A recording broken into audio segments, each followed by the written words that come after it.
கர்த்தருடைய பரிசுத்த நாமத்திற்கு ஸ்தோத்திரம். இன்றைய நாளின் தியானத்திற்கென்று தெரிந்து கொள்ளப்பட்ட வேத வசனம் ஏசாயா தீர்க்கதரிசியின் புத்தகம் 49ஆம் அதிகாரம் 13ஆம் வசனம்.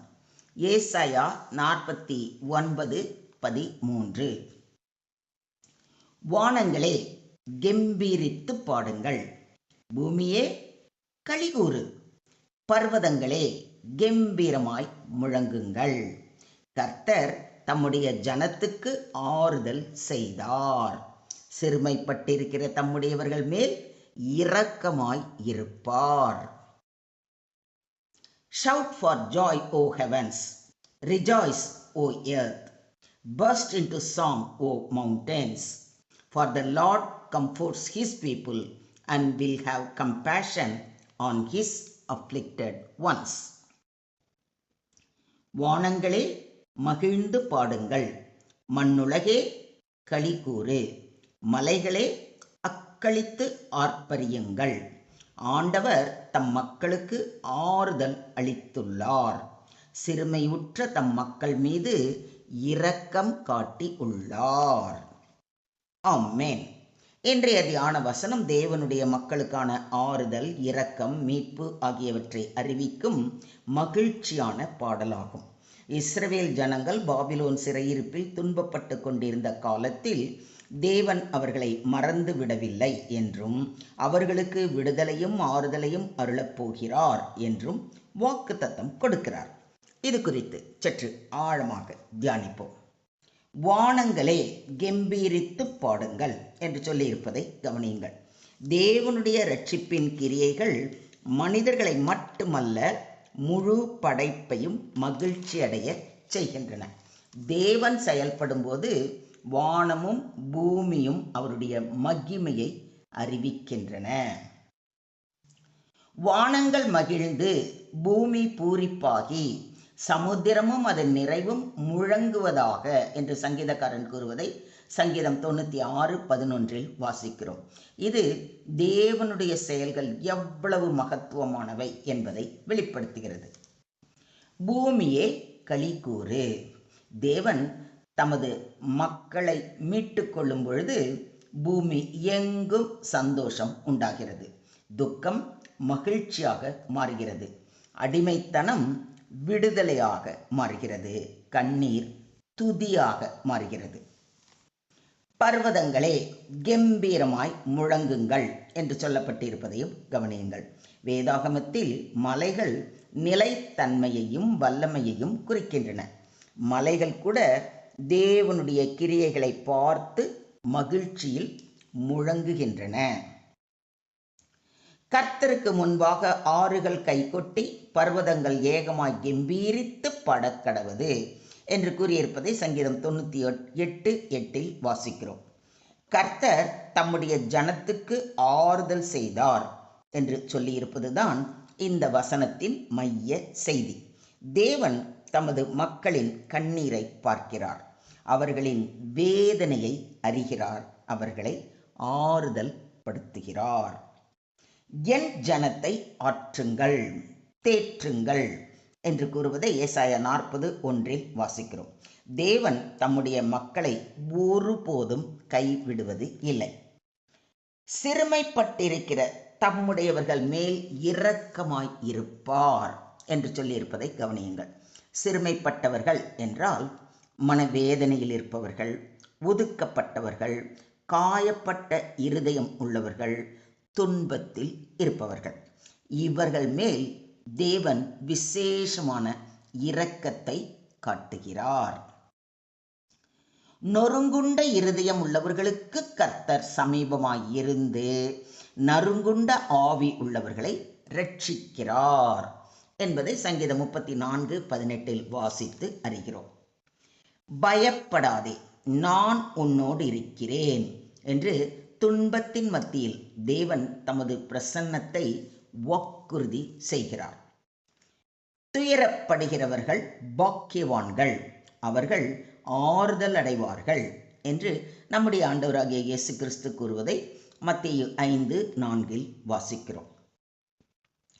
தேவனால் எங்களுக்கு அருளப்படுகிற ஆறுதலினாலே எந்த உபத்திரவத்திலாகிலும் அகப்படுகிறவர்களுக்கு நாங்கள் ஆறுதல் செய்ய திராணி உள்ளவர்களாகும்படி எங்களுக்கு வரும் சகல உபத்திரவங்களிலேயும் அவரே எங்களுக்கு ஆறுதல் செய்கிறவர் என்று பவுலடிகளார் கூறுவதை கொரிந்தியருக்கு எழுதின 2ஆம் நிருபம் 1 அதிகாரம் 4ஆம் வசனத்தில் வாசிக்கிறோம்.